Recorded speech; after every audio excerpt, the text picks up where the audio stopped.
પવનને લઈ હવામાન વિભાગે આગાહી કરી। ભારે પવન અને ગાજવીજ સાથે વરસાદી આગાહી વ્યક્ત કરાઈ। 29 અને 30 માર્ચના રોજ કમોસમી વરસાદી આગાહી। 29 માર્ચે કચ્છ અને બનાસકાંઠામાં થંડરસ્ટોર્મ સાથે વરસાદી આગાહી। 30 માર્ચે કચ્છ, બનાસકાંઠા, સાબરકાંઠા, અરવલ્લી, મહીસાગર, દાહોદમાં વરસાદી આગાહી। બે અપર એર સાયક્લોનિક સર્ક્યુલેશન સક્રિય થઈ છે। વેસ્ટર્ન ડિસ્ટર્બન્સ પણ સક્રિય થઈ છે। 28 અને 29 માર્ચે માછીમારોને દરિયો ન ખેડવા સૂચના। 28 मार्च रात से उत्तर पश्चिम भारत और हमारे उत्तर पश्चिम भारत के साथ गुजरात राज्य के ऊपर जो वेदर है उसका ऊपर प्रभाव रहने का संभावना रहेगा। इसके कारण हम 29 और 30 मार्च को हम गुजरात राज्य के मेनली जो उत्तरीय जिला है इसमें हल्का बारिश के साथ thunderstorm with lightning, gusting wind speed 30 to 40 kilometre yellow warning के साथ हम दे रहे हैं। 29 मार्च को जो जिला इसमें आइसोलेटेड इक्का दुक्का स्थानों में जो हल्का बारिश का संभावना रहेगा इसमें है बनासकांठा और कच्छ के लिए। और 30 तारीख को जो जिला इसमें रहेगा कच्छ, बनासकांठा, साबरकांठा, अरवल्ली, महीसागर और दाहोद के लिए दिया गया है। इसमें थंडरस्टॉर्म का ऑलरेडी हमने बोल दी है, थंडरस्टॉर्म का भी लाइटनिंग के साथ वार्निंग रहेगा। और जो उच्चतम तापमान है आज 24 घंटा तक कोई बड़ा बदलाव नहीं रहेगा। उसके आगे 2 से 3 डिग्री सेंटीग्रेड ग्रेजुअल फॉल रहेगा।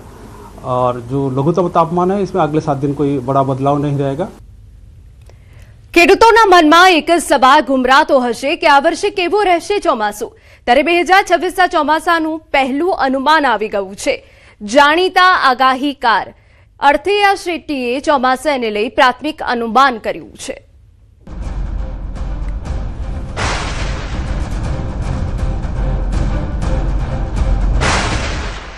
2026 ચોમાસાનું પહેલું अनुमान।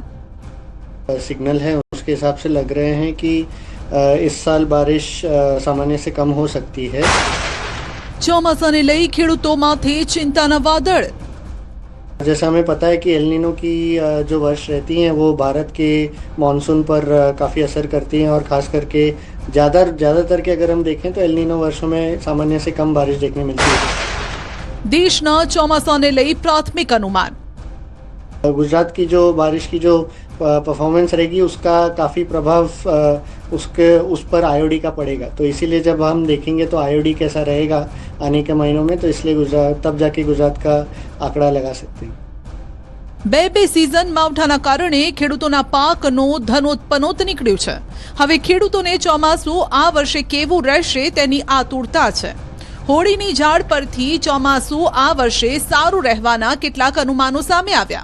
ત્યારે હવે વૈજ્ઞાનિક તારણો પરથી ચોમાસાનું પહેલું અનુમાન સામે આવ્યું છે। હવામાન આગાહીકાર અથિયા શેટ્ટીએ દેશમાં ચોમાસું કેવું રહેશે તેને લઈને પ્રાથમિક અનુમાન આપ્યું।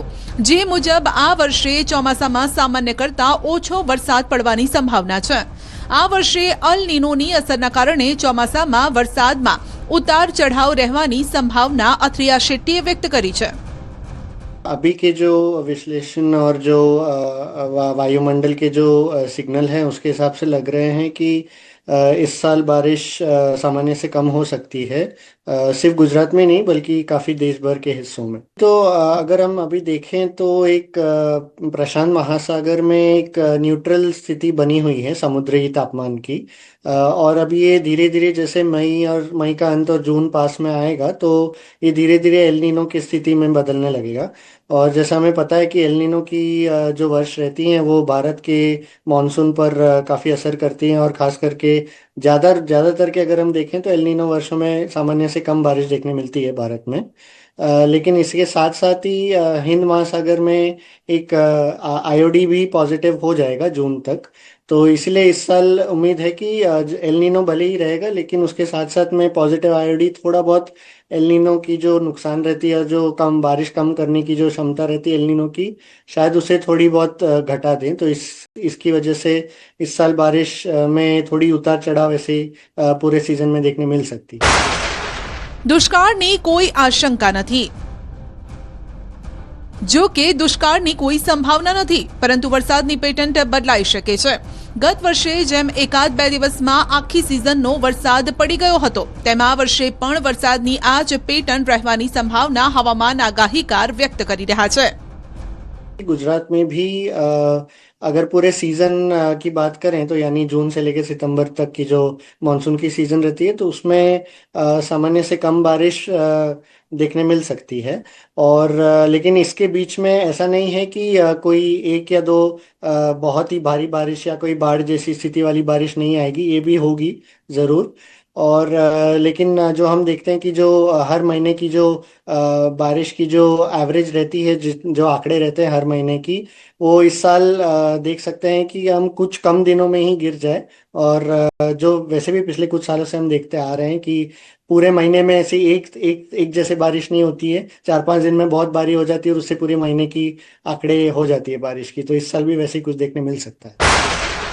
जुलाई के ऑगस्ट में ओछो वरसाद. અત્રિયા શેટ્ટીનું માનીએ તો અલ નીનોની અસરના કારણે આ વર્ષે जुलाई के ऑगस्टમાં બહુ ઓછો વરસાદ પડવાની સંભાવના છે. इस साल ऐसा मेरे अनुमान के हिसाब से ऐसा हो सकता है कि या तो जुलाई नहीं तो अगस्त कोई एक महीना काफ़ी कम बारिश देखने मिल सकती है हमें. यानी जो बोलती हैं कि एकदम सामान्य से बहुत ही कम बारिश की स्थिति ऐसे कोई एक जुलाई या अगस्त कोई एक महीने में देखने मिल सकती है हमें, क्योंकि एल नीनो की प्रभाव रहेगी इसीलिए. વાવાઝોડું આવવાનું નક્કી. ગુજરાતમાંથી મે મહિનામાં વાવાઝોડાની પણ ઘાત તોડાઈ રહી છે. મે મહિનાના અંતમાં વાવાઝોડું બનવાની સંભાવના અત્રિયા શેટ્ટી વ્યક્ત કરી છે. જો કે વાવાઝોડાના ટ્રેક પરથી ગુજરાત પર વાવાઝોડાની કેટલી અસર થશે તે જાણી શકાશે. मुझे दिख रहा है कि जैसे हमने 2019 में चक्रवात वायु देखा था अरब सागर में, जिसका गुजरात पर प्रभाव पड़ा था. भले ही गुजरात पर लैंडफॉल नहीं किया था उसने, लेकिन 2023 का साल भी इससे उभर कर आता है, जब हम सबको पता है कि जैसे बिपरजॉय ने कितनी हानि पहुंचाई थी और गुजरात पर तहस महस कर दिया था. तो इसलिए इस साल भी ऐसे लग रहा है कि मई के आखिर के हफ्तों में या तो जून के शुरुआती हफ्तों में एक मजबूत चक्रवात अरब सागर में बन सकता है. भले अभी कहना बहुत ही मुश्किल है कि उसका ट्रैक कहाँ होगा और गुजरात की तरफ आएगा कि नहीं, लेकिन इतना कह सकते हैं कि इसका कुछ ना कुछ प्रभाव तो गुजरात के ज़्यादातर तटीय इलाके और गुजरात पर भी कुछ ना कुछ प्रभाव और पड़ सकता है. પ્રાથમિક અનુમાન ફાઇનલ તારણ બાકી. અત્રિયા શેટ્ટી મુજબ હજુ તો આ પ્રાથમિક અનુમાન છે. મે મહિનામાં વાતાવરણ કેવું રહેશે તેના પર ચોમાસાનો બધો મદાર છે. વાતાવરણ બદલાશે તો તેની અસર ચોમાસા પર પડી શકે છે. अभी ये तो बहुत ही मैंने एक ऐसे ही आंकड़ा का अनुमान लगाया है अभी की जो स्थिति है उसके हिसाब से. लेकिन इतना बता दूं कि अभी मई और जून आते आते ये थोड़ी बदलाव हो सकती है, तो इसलिए जो अगला पूर्वानुमान रहेगा उसमें और क्लैरिटी मिलेगा. लेकिन ज़रूर ऐसा लग रहा है कि जो देश भर की भी जो बारिश की आंकड़ा है वो या तो सामान्य के जस्ट रेंज में आएगा, नहीं तो सामान्य से थोड़े कम ही रहेगा. और गुजरात का जो आंकड़ा है वो मैंने अभी नहीं डाला है, क्योंकि अभी भी काफ़ी गुजरात की जो बारिश की जो परफॉर्मेंस रहेगी उसका काफ़ी प्रभाव उस पर आईओडी का पड़ेगा. तो इसीलिए जब हम देखेंगे तो आईओडी कैसा रहेगा आने के महीनों में, तो इसलिए गुजरात तब जाके गुजरात का आंकड़ा लगा सकते हैं. तो इस साल ऐसा मेरे अनुमान के हिसाब से ऐसा हो सकता है कि या तो जुलाई नहीं तो अगस्त कोई एक महीना काफ़ी कम बारिश देखने मिल सकती है हमें. यानी जो बोलती हैं कि एकदम सामान्य से बहुत ही कम बारिश की स्थिति ऐसे कोई एक जुलाई या अगस्त कोई एक महीने में देखने मिल सकती है हमें, क्योंकि एल नीनो की प्रभाव रहेगी इसीलिए. જો કે આ હજુ પ્રાથમિક અનુમાન જ છે. અત્રિયા શેટ્ટીનું કહેવું છે કે મે મહિનામાં ચોમાસાને લઈને ફાઇનલ અનુમાન બહાર આવશે. હજુ ચોમાસાને લઈને હવામાન વિભાગનું પણ કોઈ અનુમાન બહાર આવ્યું નથી, એટલે બધા અનુમાનો બહાર આવે પછી ફાઇનલ નક્કી થાય કે આ વર્ષે દેશમાં ચોમાસું કેવું રહેશે. પીએમ મોદીની મહત્વની બેઠક, તમામ રાજ્યના મુખ્યમંત્રીઓ સાથે વાતચીત. સાંજે 6:30 કલાકે વિડીયો કોન્ફરન્સથી વાતચીત કરશે. અમેરિકા, ઇઝરાયલ અને ઈરાન યુદ્ધને લઈને ચર્ચા કરવામાં આવશે.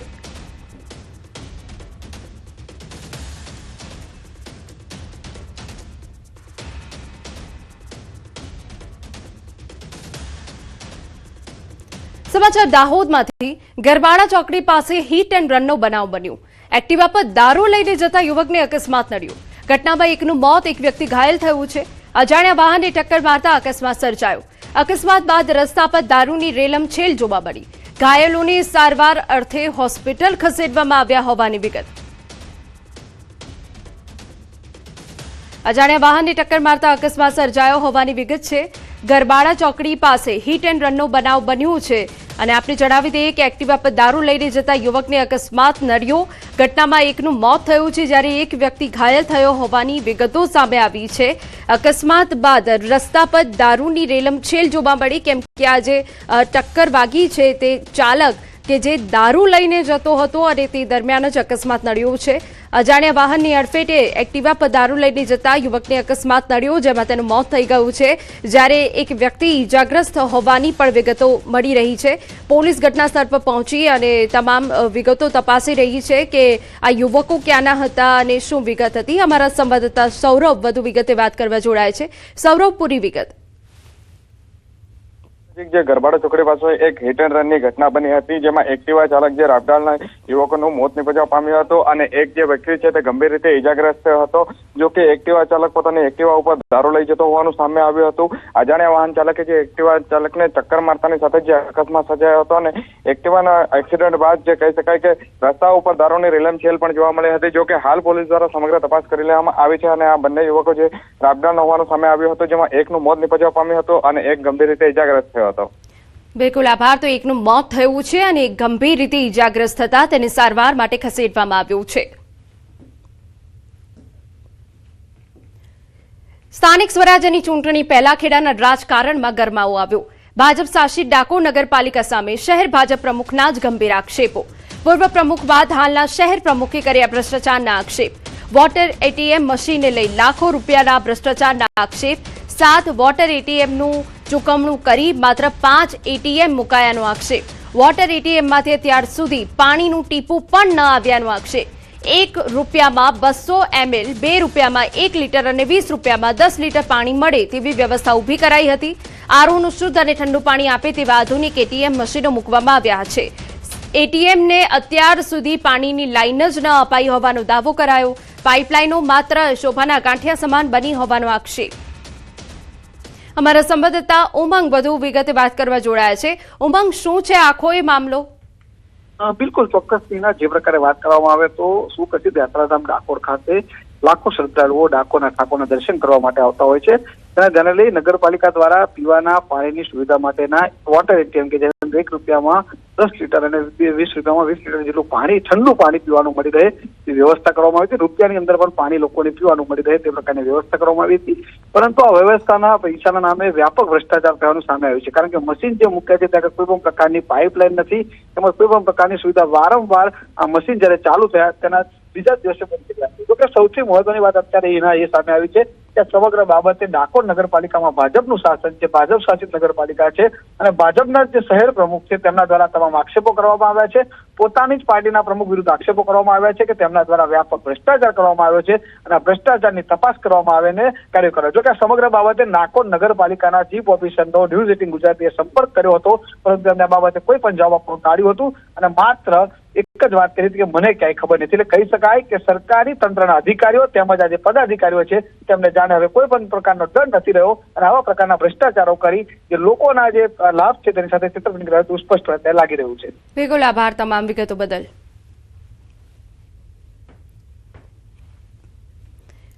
સમાચાર ગાંધીનગરમાંથી. માણસામાં અકસ્માતમાં એકનું મોત થયું હોવાની વિગત. ઓવરટેક કરવા જતા અકસ્માત સર્જાયો. બાઇક સ્લીપ થતા ચાલક ટ્રક નીચે કચડાયો. અકસ્માતમાં બાઇક ચાલકનું ઘટના સ્થળે જ મોત થયું. અન્ય એક વ્યક્તિને ગંભીર ઇજાઓ પહોંચી. અકસ્માતની ઘટના સીસીટીવીમાં કેદ થઈ હોવાની વિગત. તો ઓવરટેક કરવા જતાં જ અકસ્માત થયો હોવાની વિગત છે, જેમાં બાઇક સ્લીપ થઈ ગયું હતું અને આખી જે ઘટના બની છે સીસીટીવી ફૂટેજમાં કેદ થઈ ગઈ છે. માણસામાં અકસ્માત થયો છે, જેમાં એકનું મોત થયું છે અને એક વ્યક્તિ ઇજાગ્રસ્ત થયું છે. આપને સીસીટીવી ફૂટેજ બતાવી રહ્યા છે કે ઓવરટેક કરવા જતા સમયે જ અકસ્માત સર્જાયો છે. જો કે ઓવરટેકના કારણે પણ રાજ્યમાં વારંવાર આ પ્રકારના અકસ્માતોની ઘટના બને છે. અકસ્માતમાં બાઇક ચાલકનું ઘટના સ્થળે જ મોત થયું હોવાની વિગત સામે આવી છે. અન્ય એક વ્યક્તિ કે જેને ગંભીર ઈજાઓ પહોંચતા તેને સારવાર માટે ખસેડવામાં આવ્યો છે. સીસીટીવી ફૂટેજમાં સ્પષ્ટપણે જોઈ શકાય છે કે કેવી રીતે ઓવરટેક કરવા જતા મોત મળ્યું છે. વારંવાર રાજ્યમાં આ પ્રકારની ઘટનાઓ બને છે કે જેમાં ઓવરટેક કરવા જતા સમયે અકસ્માત સર્જાય છે. લોકો માટે આ બોધપાઠ સમાન સીસીટીવી ફૂટેજ છે કે ક્યારે પણ આવી રીતે ઓવરટેક ન કરવું જોઈએ. ત્યારે ફરી એક વખત આ પ્રકારની અકસ્માતની ઘટના બની છે જેમાં એક વ્યક્તિનું મોત થયું છે અને એક વ્યક્તિને ગંભીર ઈજા પહોંચી હોવાની વિગત છે.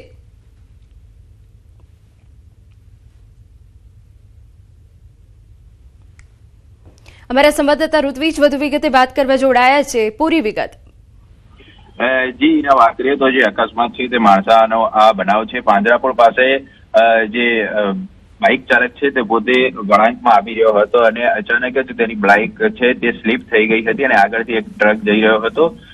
જે બાઇક ઉપર સવાર બંને વ્યક્તિઓ છે તે નીચે પટકાયા હતા, જેથી જે ટ્રકના પાછળના વ્હીલની અંદર આવી જતા બંને વ્યક્તિઓએ ગંભીર ઈજા પહોંચી હતી અને આસપાસના લોકો દ્વારા તાત્કાલિક તેઓને સારવાર અર્થે નજીકની હોસ્પિટલમાં ખસેડવામાં આવ્યા હતા. જોકે સારવાર દરમિયાન એક વ્યક્તિ છે તેનું મૃત્યુ નીપજ્યું હતું. સમગ્ર ઘટના છે તે સીસીટીવી કેમેરામાં પણ કેદ થઈ હતી, પરંતુ જે પ્રકારે બનાવ સામે આવતા હાલમાં માણસા પોલીસ દ્વારા સમગ્ર મામલે ફરિયાદ નોંધીને આગળની જે તજવીજ છે તે શરૂ કરવામાં આવી છે. બિલકુલ આભાર. તો ફરિયાદ નોંધી વધુ તપાસ પોલીસ દ્વારા શરૂ કરાઈ છે.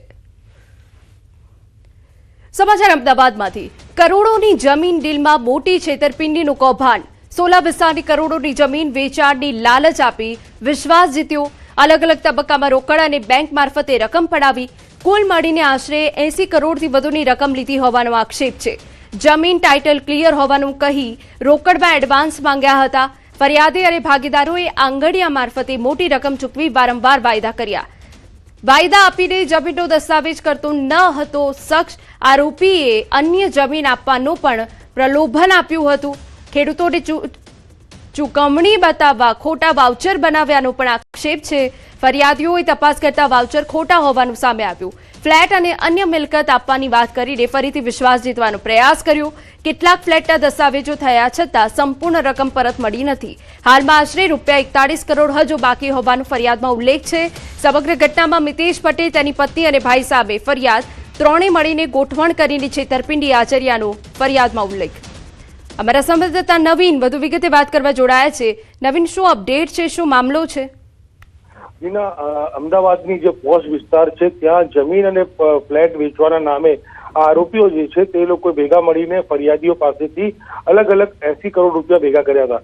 જો કે ત્યારબાદ વિવાદ ઉભો થતા આરોપીઓ દ્વારા કેટલીક રકમ એટલે કે 40 કરોડ જેટલી રકમ પાછી આપવામાં આવી, પરંતુ હજી પણ 40 કરોડથી વધુની છેતરપિંડીની ફરિયાદ અમદાવાદના જે EOW ઇકોનોમિક ઓફિસર વિંગ છે ત્યાં દાખલ કરવામાં આવી છે. આ તમે ત્રણેય મળીને અને જમીન અને ફ્લેટ આપવાના નામે છેતરપિંડી કર્યા હોવાનો આરોપ લાગ્યો છે. જો કે આર્થિક નિવારણ ગુના નિવારણ શાખા દ્વારા આ ત્રણેય આરોપીઓની ધરપકડ પણ કરી લેવામાં આવી છે. ત્યારે આ લોકોએ અત્યાર સુધીમાં કેટલા લોકો પાસેથી, કેમ કે આ પ્રાથમિક ફરિયાદ છે 40 કરોડની, જો બીજા કોઈ સાથે કર્યું છે કે કેમ તે દિશામાં પણ અત્યારે પોલીસ દ્વારા તપાસ હાથ ધરવામાં આવી રહી છે. બિલકુલ આભાર. સમાચારમાં આગળ વધીએ. આ કોઈ બાંધકામની સાઇટ નથી. આ સુરત મહાનગરપાલિકાની હાઈટેક અને સ્માર્ટ ગણાતી નગર પ્રાથમિક શિક્ષણ સમિતિની શાળા છે. સ્થળ છે ડિંડોલીની નવનિર્માણ નગર પ્રાથમિક શાળા નંબર 404, જ્યાં માસૂમ બાળકોના હાથમાં પેન અને પુસ્તક હોવા જોઈએ. ત્યાં આજે ભર તડકે પાણીની ડોલો છે. સ્કૂલ ડ્રેસ પહેરેલા બાળકો મજૂરોની જેમ કામ કરતા કેમેરામાં કેદ થયા. અમારા સંવાદદાતા કીર્તેશ વધુ વિગતે વાત કરવા જોડાયા છે. કીર્તેશ, આખો મામલો શું છે?